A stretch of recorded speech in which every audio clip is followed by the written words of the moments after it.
you're qualified. There are qualifications for you to be able to vote. Just like if you are not from American Samoa, you are not able to vote. If you are below the age of 18, you are not able to vote. There is always going to be a time for you to do that. But for the time being, if you're 16, 17, below the age of voting, you're able to speak on social media. You're able to support. You're able to go to rallies or whatever that is. But I tell you, I had to wait until I had to vote. When I was 18, I had to wait. And when I did get to vote, I was really happy. I was really happy because there's going to be a time. There's going to be a time for you to vote. So, Sound wrong, Ale. Say to what pele vanoi nai ta mai tai o le van si mai la. Ola au ya sound no mai. Hi, my name is Talo Fofea and I am 18 years old. So I had to write it down because I'm very cold and I feel like I'm gonna stutter. So in the question asked, I feel as if it is assumed that age measures intelligence, age measures honesty, age measures how mature a person can really be. However, what if we reversed the logic here? What if you're 21 and you're not in college? Would that make 21 too young? What if you're 41 and you're easily persuaded by your lousy $20? Like, would that make 41 too young? And I feel like I understand the distrust here, and I guess what we can say is it is what it is.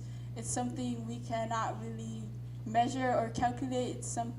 It's not something that we can control, because I'm pretty sure not every voter can be trusted as much as we want to. Not every voter can be easily persuaded, because I'm 18 and I take voting very seriously, and I believe that I should be trusted in some way.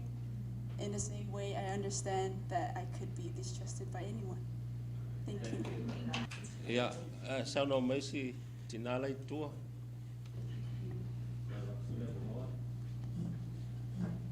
Talo Falava. My name is Falanginga Tua Auglode. I'm a veteran. I'm a United States Air Force veteran. I was stationed in the Pentagon. Thank you. Thank you. It was an honor to serve. I want to give my support to the young people. You all deserve it. And all adults here can vouch to the fact that we were at one time 18, right? Anyways, I was 19 years old when I joined the Air Force, and I have been involved with the Democratic politics since then. I marched in 1976 with Jimmy Carter's inauguration parade, and that's where I started. I was stationed in the Pentagon, and I was not drafted, but I volunteered. I also want to give my support to the young people. Do not ever allow anyone to take that right away from you. As Dr. Salu had mentioned to you earlier, that it is your right. Exercise your civic right to do that. I was 19 when I made decisions for myself, and now I'm done with the Air Force. I'm returned home, and I want to be able to help the youth. I'm starting a new business here in town, and I want to offer you all, young people, an opportunity to come in and learn and be able to make some kind of money and be able to take home so that you can help your parents. That was the mission that I was after, is to help my parents. Now I have returned, my parents are now gone, but I'm here to tell you, do not ever allow anyone to take your right away to vote. I'm here to support you, and whatever that I can do as a person here in Samoa, make sure that you voice your opinion. Vote does matter. You're very important going forward in the life and the future of Samoa. So I want to make sure that you all, the youth, you deserve this right. And keep that right and make sure that you stand up for it. You're the only future of Samoa right now, and your children are then the future when they are in fact grown. But do not allow anyone to take you right away to be, first of all, a youth, and exercise your right to be able to vote. want to contribute that. Thank you. Ya, aftai, ya mai stato pat tele mo tanuanga nene yas. Tatum taupu safalia, msalo taloyol tato teimi safatulanga nei, fatulanga in. Ya, leo tato tamfai na ia fatapula al tato tanuanga ai tele yo mataupu ile te lava le ding te mi tananoa nei me na alfa fasiria sa tau. Isusia sa tau fai nei avatu. Ili tato iluwa ba me ia a ele te uma tali ia ngai tele le lave mta upune ai e isi tato forums fa pene fo yo ato mo fai isi a uma nei salo sa yo la watu ia fa solo le pe ama le fitu tato fa tana po fontang fa pene fa tano mta upune na ia pupula manam lama pe ya na la foto la le fisili le il tato tupulanga io e man nei tele fa long longo tu ya la to o tada no mai tulanga le ga moni le o la to wa nei o le a fie le tele o le process le nei o le voting in the future, especially when they are trying to when they will be selecting our leaders in the future, and of course they would be able to should be able to rationalize and be able to understand and comprehend the difficulties of irregularities of voting. Tele yo me lave. So taulana to fa wo pe na ia e nga foi tato forms nei na ia fa ina ia tape na pena e foi a foi la se pe tafa se atel finangalo o tato te tai se si vai te mo le vo la tu e le sentoa va pe foi ia fai pule vai tato umba ia e toi whaatala no ina nei mta upu awale le longa tula fono lo ia nei ia whaalea tili ia le voting ia lo no winga o nisi nei o whaatala no ngai mawatu e nisi fiso swani le mo le nai o le nei vai tau ia sauno mai no a tono se amatanga le au tulanga o le whaatala no le mamako le tuli mai e matua ia for a good cross section o sunga whaife au ia o le fono ia o le au whangaduena ia me te fui whanau the good cross section na o se tu alalo e batu le mamalu le komiti a mise o alalo mai fo i sunga le chairman. I got really excited about this because e kwa umakuli parut and I thought this is a wonderful way in the Tato community e a mata le Tato whaatala no au le tau fia manatu o manatu e o la I tipo manatu e o matu tu a pe o kako le ila u, you know. It's okay. Your voice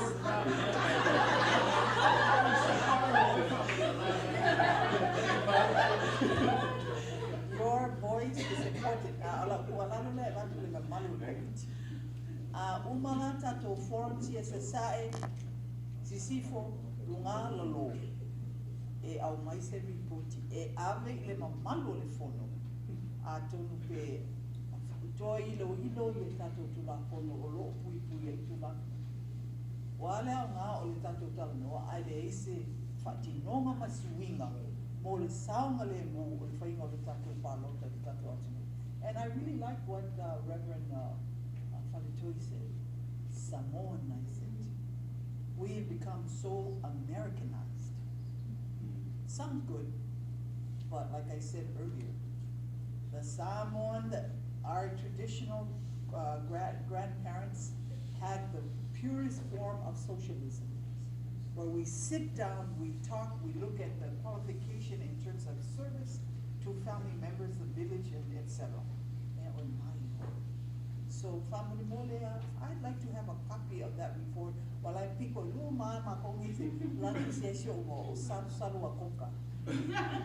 I'd like to see that I took part in it for my children, my grandchildren, who I hope decide to live in Samoa. Yeah, yes, yes,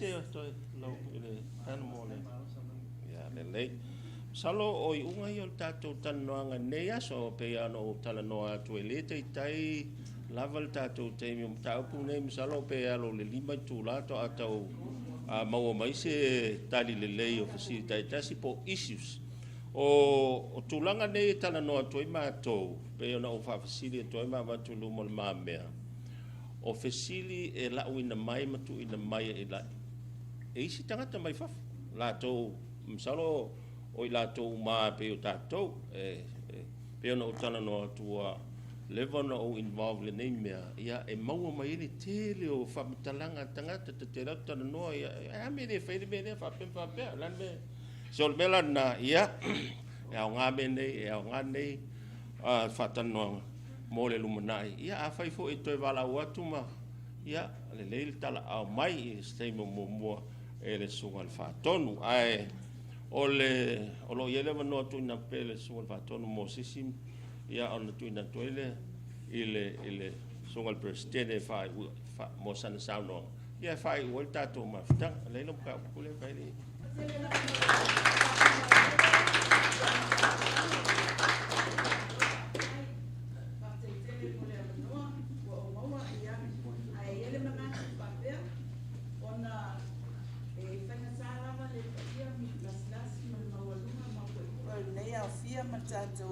Tala noanga. E ye lale manatu whapea nai fwoi muni au e whinangalo le komiti whafoi.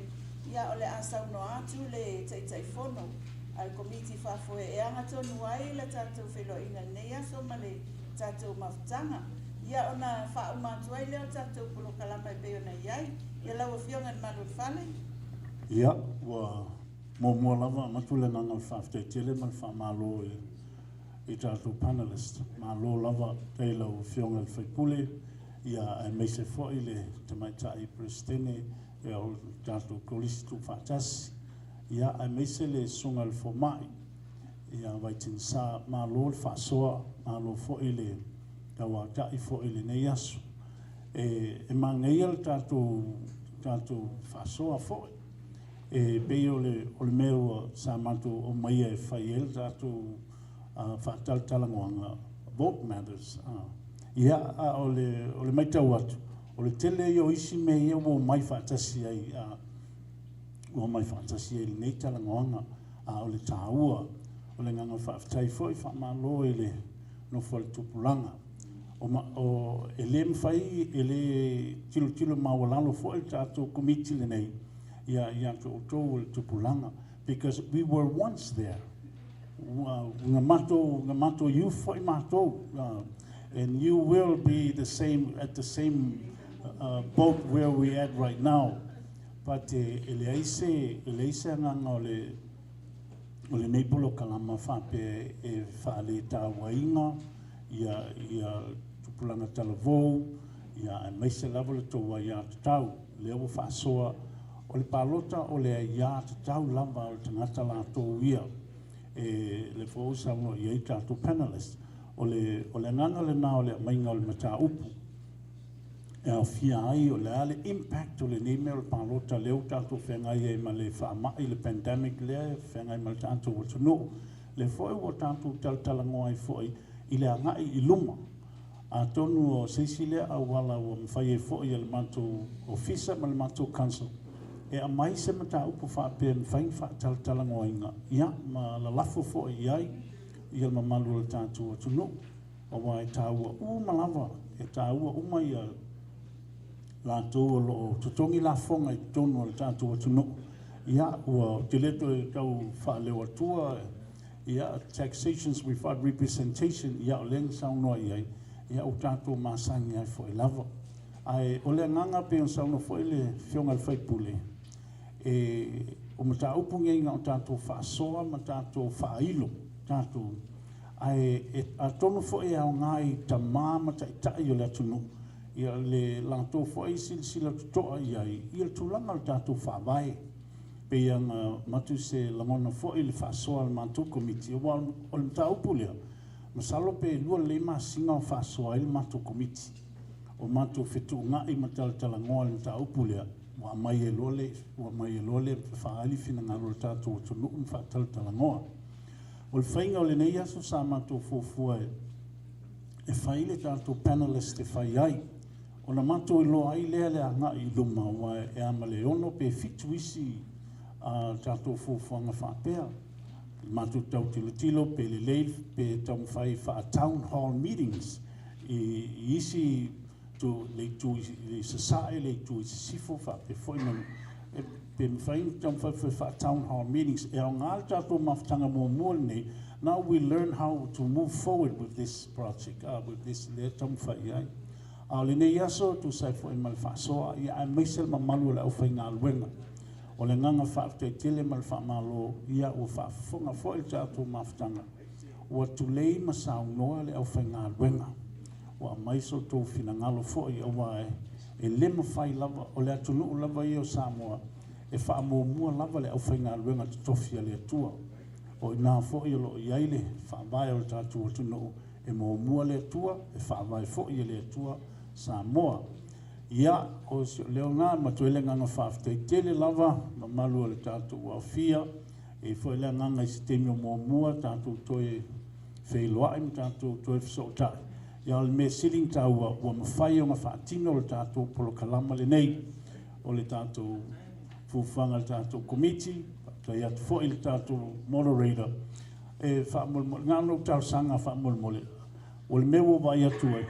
Wa matau na vau le matau moderator ia el tātou wafia ia ele ai o le usau mai le sungal fo mai o le sui prestene lea le tātou council mai esilisa ili o seisi fai moderator nga o le mea fai ngai mau i le mea lea ale nganga whaaftai tele lava whaaftai a tō walom whanau o lo whaapenau nga tō e tātou kolisi tō whaatasi. You are absolutely right.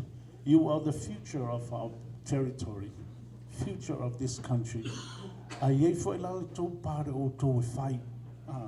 Piano so we were once at your age.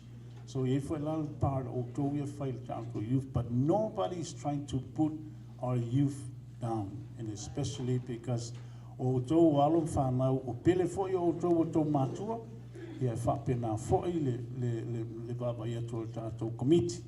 La foi sila le nei aso ta penganga le committee ia me se foi suatu le fatonu malu ave fale le finangalo ia ngol tam faila va se awala fayenga ta to fasoa foi le nei aso ai le nganga fa tele na asi fa matul mata upole to fai atawa to le fatonu foi le ofisa ia ona to mole le va no tal sanga toile le fenga luenga sa mola va ia fa fanga pot ai ia tātou te amata i le atua, tātou te whaai fo i le atua, ia whaaftai molo wa manoa. Ia o nea manoa tautu ina mai, ia e tōwhia whaalau tele le nganga whaaftai, ia e fo i wa atu whaina e whaali o lātou whinangalo, ina ia te tala ai ia langona mawhauwhaunga le tātou au whia whaasoa. Ia, o nei miti afu, ia se tala e al miti afu whaamolmole, ia e matua.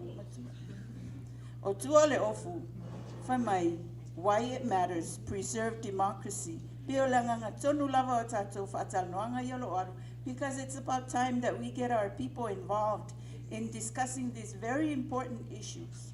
So many issues that we need to get together as a people of American Samoa, because democracy in America is all about a government by the people, for the people.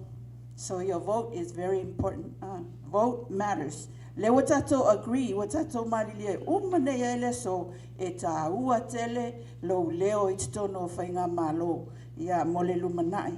Watato whanau male atunu ia whamon mole se tu whaifo la mitiafu mo na ia tato panelist o le awhia o lo tau whai mai mitiafu mo tato umalama a whia mawala so mitiafu that says why it matters and preserve democracy, because that is our role.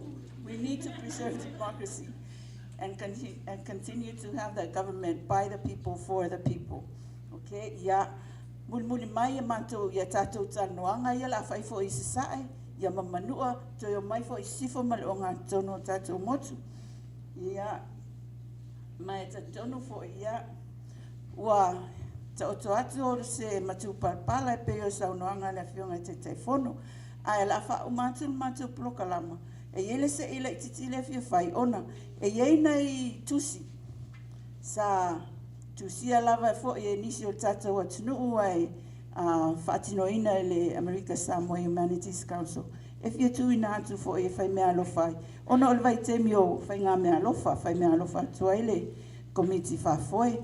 A ele mō tātou umala, o le tangata e manuia lona suafa e le latu atu ia saluma, ma le whai pule ma perosi.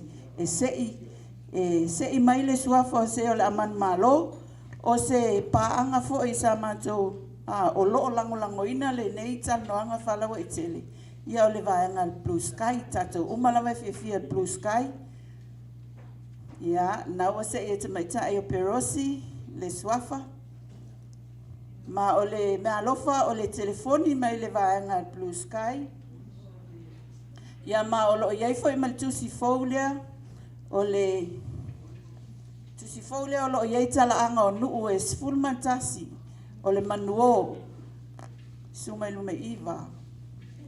Ia. Whaatasi malau telefoni, ta pue ata o nuu au le leia ia o le tātou motu o tutu ila lewa i tono o le tusilea o tala tuu ma tala ave. Ma fisanga o tala ave. Ia o le ngona o tusi. O le manuo o tala tuu ma fisanga o tala ave. I nuu e sfulmatasi ia o umantusia lei ma pueina o lanta wata. Ia whaitau iai, whaonga alo le telefoni e vili eila o tau iai o lo maua tusi le tono o le ofisa o le Humanities Council. Ma o le ua man malo o Silivelia Robertson. Silivelia Robertson. Ia. O le whailonga la lea, e le se Blue Sky. Na o tātou tusi, ia maua iai foi masina mea alofa mātango fia lava, mai le whale o loa o whatawina. Ia mao leo man malo o whale ala si manu. Ia. Ia la se i mai le si tātou ingoa.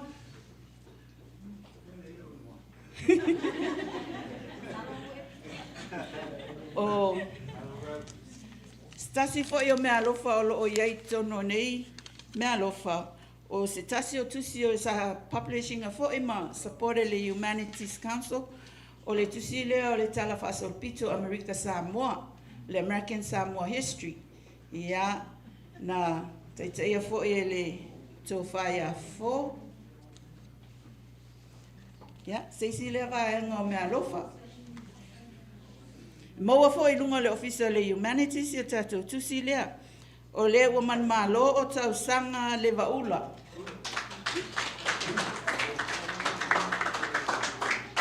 Merry Christmas. Koe awe no whaase i le si mea. No.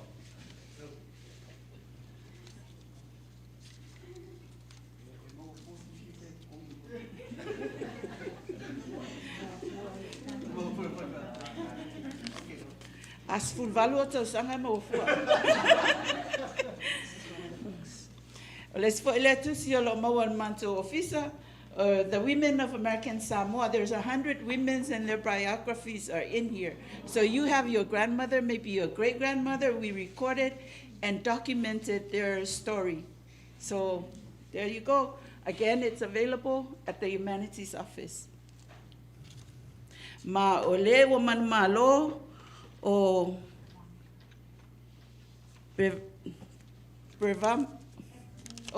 anyways, it's Miss Thompson. Pervernica.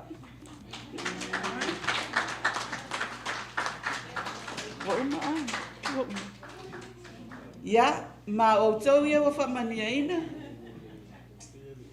Koe kasi, koe wakia.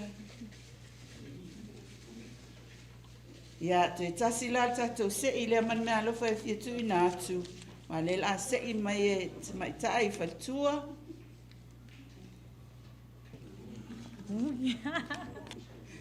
Ya, ma o le wa manu malo mea alofa lea o le sunga e foma i a salu hankin.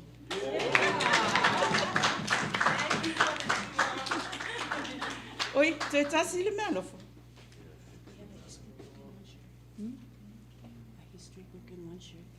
Ia, o le iei le, me tasi le toi,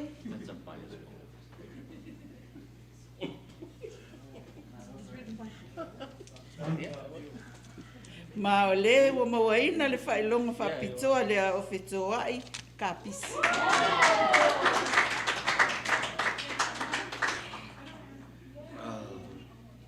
Ia, ma e whamnatu atu i tātou au fia, o lo iai pia tātou taumawha o lo toe i tua, pe a ngai atu o le a tātou ta ape i steimi ia o na whaanga lea e molimoli o tau ainga pe whaanga atu fo ilunga o tau awala a teimi nei, ia, lea lea sumai le sunga i le whaifi au, ia, le sumai le sunga ia e skia e whauma le tātou tanoanga nei tai au se talo. Tātou wifo ma talo le tua. Ri numar whamanu le whaititia le tua. Whaiona e le tolotoi whaatasi le nei mota. Ia ma se fo e o le whetu whainga ale nei ofisa. Atasi e fo i mato malawa tupu mai e o le atunu o tamam tina matutua o whanau. Me se fo le to tele